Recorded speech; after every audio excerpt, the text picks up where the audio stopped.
London Heathrow, host to 78 million passengers, nearly 500,000 flights, and one very unusual animal reception centre.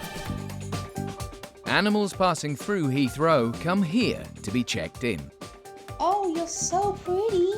Also known as the Ark, it's equipped to welcome almost any species through its doors. I like the cheeky one, holding his hand out for more food. From reptiles and livestock to pets and predators, it's up to the Ark to make sure everyone is cleared to enter the country. That really is the tiniest one I've ever seen. More than 200,000 animals passed through last year alone. And its dedicated team of over 40 staff are on hand every hour of every day. We'll just get a vet out just to be safe. And are always prepared to expect the unexpected. Ah! Then she lost her hand. Today on Animal Airport, the team has its hands full with 96 alpacas. Your little thing, he's a bit of a beast. Got a lot of weight behind him. A dog from Australia turns up the volume. Definitely was a high frequency going on there, but obviously just excited, happy to see everyone. And a stowaway crab finds itself a long way from home. Oh, so she just accidentally brought it back in her suitcase? That's right, yes.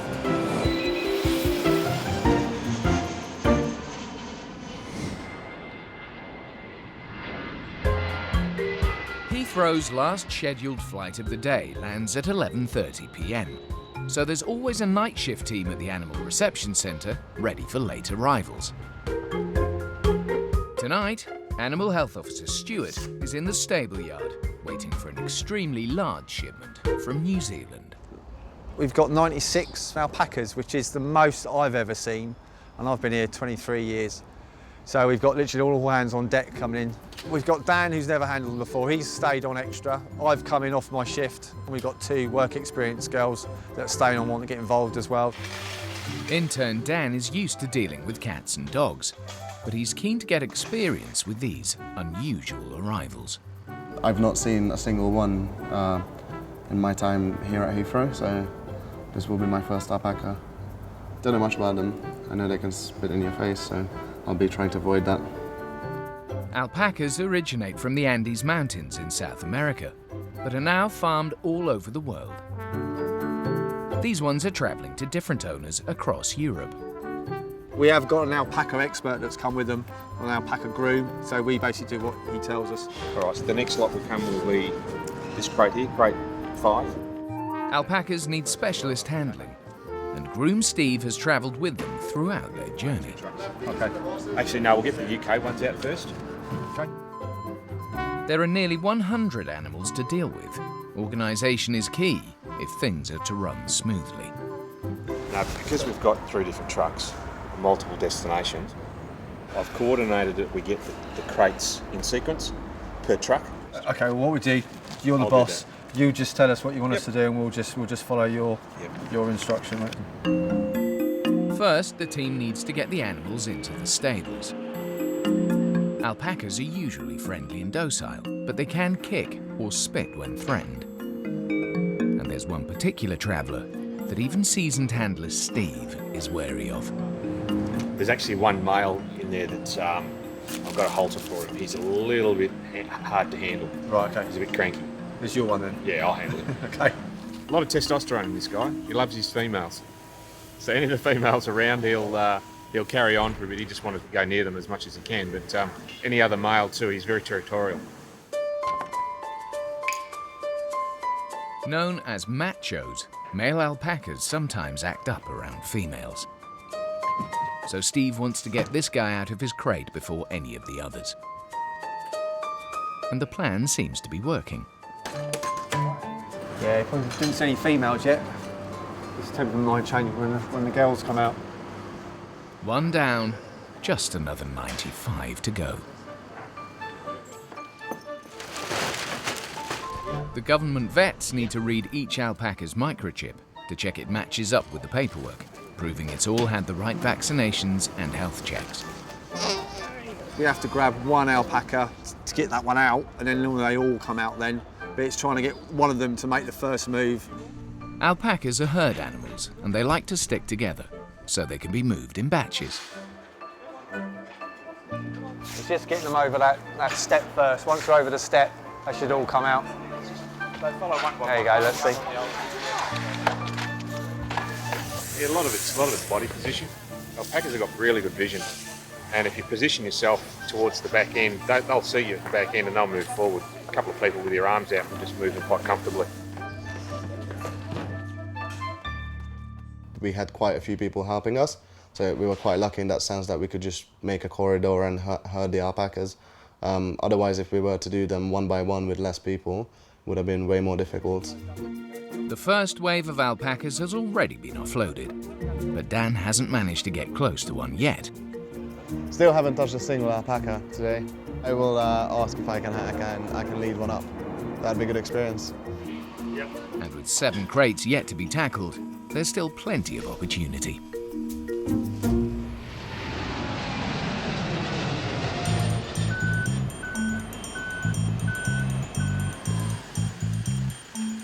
The reception centre team often has to deal with long-distance travellers who've been boxed up for more than 24 hours. In the loading bay is Bailey, who's just arrived from Australia, and he's keen to make himself heard. You're the noisy one, aren't you? With as many as 100 dogs passing through every day, the centre can be a deafening place, as Animal Health Officer Becky can testify.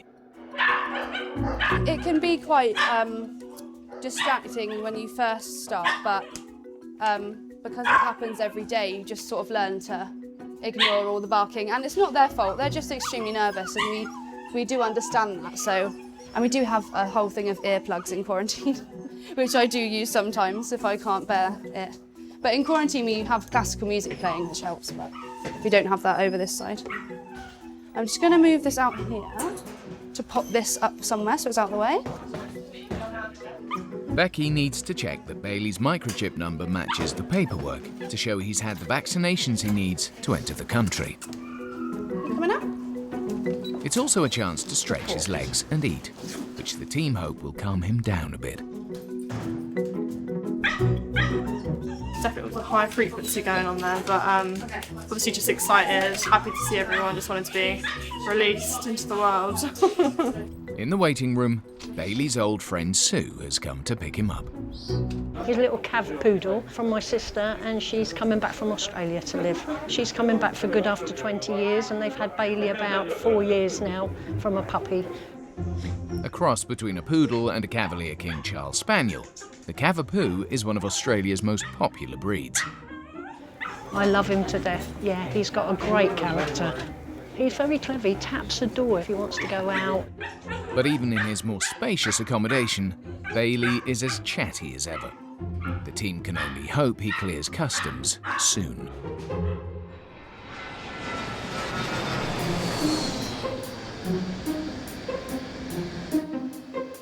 Most animals arrive at the centre as officially registered passengers, but some manage to slip in under the radar. Stowaways. I mean, we've had a few over the years, but thankfully they're not that regular. In reception, Admin Officer Mel is getting the background on a hidden hermit crab brought in by RSPCA Officer Jill.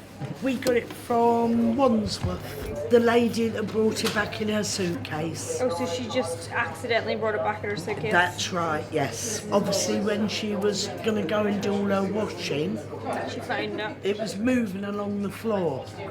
We don't know what type it is.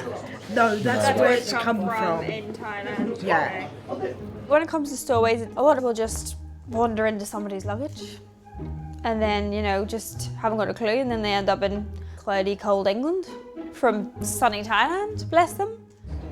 And what do you want us to do for it long term? Do you want rehomed?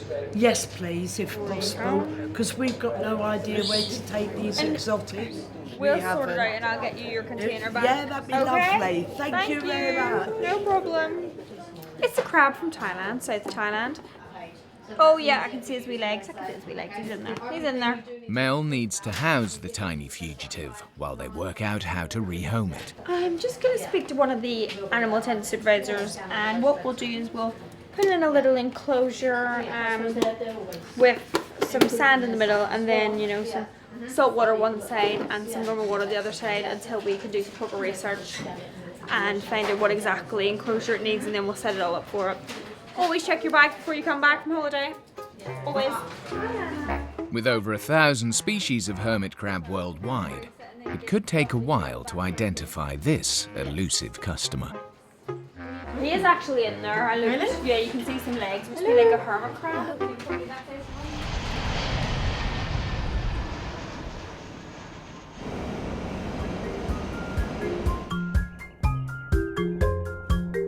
In the yard at the Animal Reception Centre, the team is getting 96 alpacas out of their flight crates to be checked over before leaving Heathrow Airport. While they wait for more containers to come in, Animal Health Officer Stuart has the chance to spend a little time with these fluffy Andean animals. I've got a soft spot for alpacas actually. If I had a plot of land, I'd get a couple. I would definitely. I think they're brilliant animals. They're really placid. They're grazing animals anyway. They're constantly want to eat. So, and it calms them down as well. Eating relaxes them a little bit. These are pretty easy animals to handle. You know, very unusual to get kicked or bitten by these. And intern Dan is enjoying his first alpaca encounter. We try not to get too hands-on, to not stress them out too much. But yeah, we just try to herd them in, but it's quite a nice experience. They're really friendly actually. You can see whilst they were in a box as well that they're pretty friendly. Yeah, they're quite cute animals. I like them because they were so relaxed. All of them had different haircuts, different sizes, babies, mothers. So it was a great mix. Go on. It's all right. I touched one a little bit. Feels soft. It's like a tall sheep. But with so many alpacas to deal with and only 6 stables in the yard, the team has run out of room. They'll need to move some animals into the truck before releasing the next batch. Steve, we're going to start loading them on now. Yeah, I think I want to do the blood test for the UK first. Right. So we'll get these crates going and bring 2 more crates in, but then we'll get the Trefling truck in. As soon as he's out, we'll bring the Trefling truck in. Got you. In reception are some of the new owners. They've been waiting a long time for this day to come. Very curious animals, very gentle. Some spit. But generally they're really nice to keep. They've been on in these crates for about 36 hours. Long time, but they just basically sit there through most of the time, so they're amazing travellers. There are an estimated 50,000 alpacas in the UK, many of them imported to be farmed for their valuable fleece. Ron, for example, has mainly black, very top quality black alpacas. Eventually, it is an extraordinarily luxurious end product.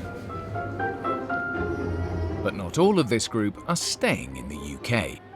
Some are heading to farms across Europe, and the team needs a system to ensure they all get on the right vehicles. What these guys are doing now, they're putting on different colour collars on them, so they know which alpacas are going on which trucks. So some have got little red collars, and some have got blue. Luckily, I don't have to be the one who sorts out which ones are going where. So not all of them from one enclosure are going on a van, so we'll need to separate them. Yeah, so I think this is the only time we're probably going to actually get hands-on with them, because we've had to be able to herd them in, but I think we're going to have to literally probably grab some out and walk them up on their own. The best way is to put one of your hands around it, like the front of his waist, and then use your other hand around his rear end. You just want to guide him up there, really. The job is far from over for Stuart and the team.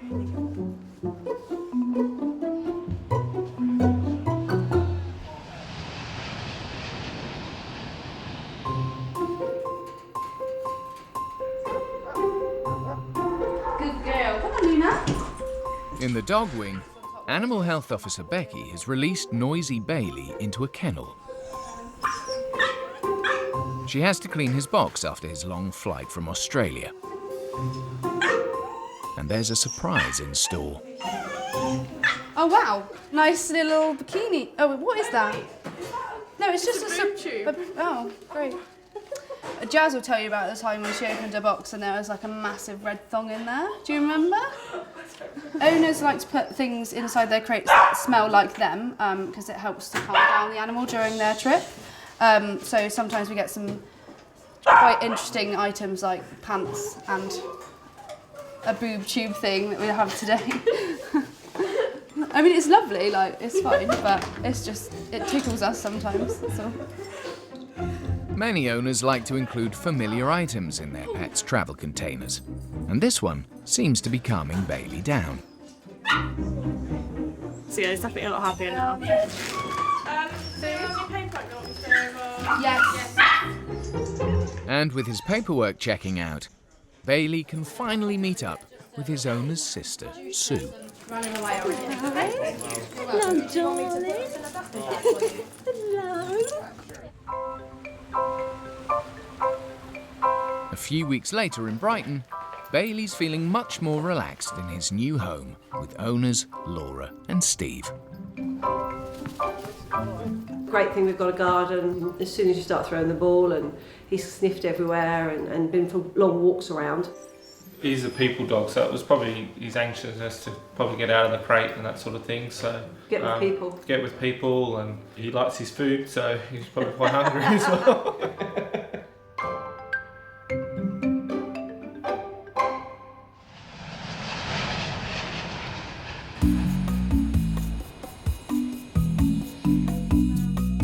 Back at the Ark, Supervisor Anna and Animal Health Officer Karen are in the reptile room, arranging a temporary enclosure for a stowaway hermit crab from Thailand. I don't think I've dealt with a hermit crab in a long time, so yeah, always something new. I guess we just struggle sometimes with just trying to find a suitable accommodation, and as you can tell by this one, where he's hidden in the shell, it's difficult for us to try and identify what type of crab we're actually dealing with. Until they know the exact species, they're playing it safe and providing the crab with both salt and fresh water, plus a variety of food. We've had hermit crabs in before, but it depends on what species it is and what we feed, because they can have a little bit of cat food to start off with, or sometimes dog food. It depends on which ones, and then we try and get their own food or try and rehome them if they need to be rehomed. They're scavengers on the floor. The enclosure's almost ready, but Anna's concerned about the size of the crab's shell. I think that shell's too big for him. Yeah. He obviously picked it at some point then. That's the only one that was given, from the smaller one. In the wild, hermit crabs tend to wait until they've almost outgrown one shell before upgrading to a larger one. But this crab seems to have moved into a shell that's too big and too heavy for it. I've got quite a collection of shells at home, so if I bring some shells in tomorrow, and then he can decide what he wants to do. He is coming out of the shell, but really probably wants it as a better house. So I'll have a look in my collection tonight. Okay. Having done everything they can, they leave the crab to settle in.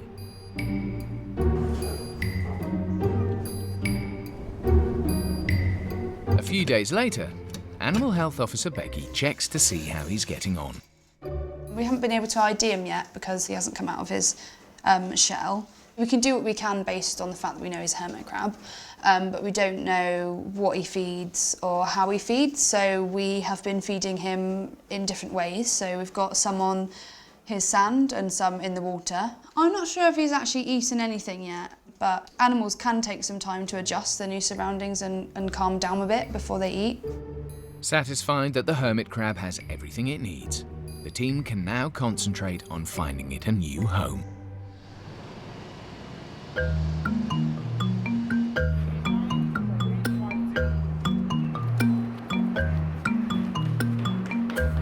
Animal Health Officer Stuart and intern Dan are in the stable yard marshalling 96 alpacas off a flight from New Zealand. Some have been cleared by the vet and can be reloaded onto trucks to head off to their new homes, including the belligerent male with an eye for the females. mate. This is the male that we were worried about. Obviously, it was quite easy to get out in the end, but he didn't know the females were here, and obviously he's perked up a little bit. He's probably seen the females running around, going into the stables and stuff, so he wants to say hello. But he's standing all different now as well, and his ears are all back, and he's quite alert now. This is where you spit at me, innit? On the way out, I think he probably will be a little bit more feisty. Now he's stretched his legs and seen all these young ladies walking around, might be a bit more of a handful.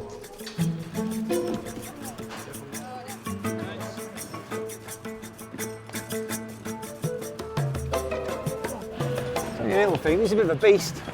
Got a lot of weight behind him. With the male safely stowed, there's enough stable space to accommodate the remaining alpacas. This is the last pallet, so we have about 10 on this. These are the last ones. Makes me feel happy. Almost done now, almost over. Once they've been given the all clear by the vets, Dan has a last chance to bond with his newfound pals. Made a few new friends today. Is that right, guys? They're great little creatures. All very docile as well.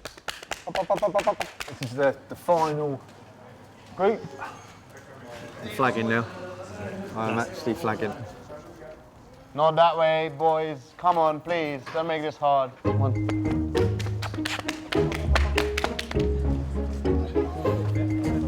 More than 3 hours after they started, it's finally mission accomplished for Stuart and the team. That's a wrap. Well done, guys. Good job. Teamwork. I'm starving now and cold and want to go to bed. But even after such a long, hard night, there's not much let up for Dan. I'll just go straight to sleep. I don't think I will even go home. I'll just sleep here because I start tomorrow morning, 8 o'clock again. So. A few weeks later in Buckinghamshire, breeder Julia is happy with how her alpaca pair, Alakai and Tully, are getting on. When we got them home, they were put in a separate barn with food, water, etc., etc. Basically so I could monitor them, make sure there wasn't anything wrong with them. Also, it was a chance to bond with them. They're very healthy, you know, they're perfect. So, it's great, isn't it, Tully? You know, there is something special about them. And if you're having a bad day, you just walk out in the field and listen to them doing this. All your anxieties, whatever, disappear.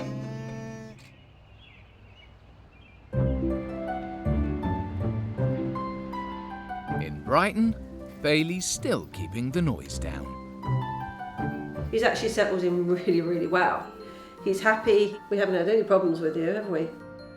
And the Stowaway hermit crab will soon be moving to a new home in London.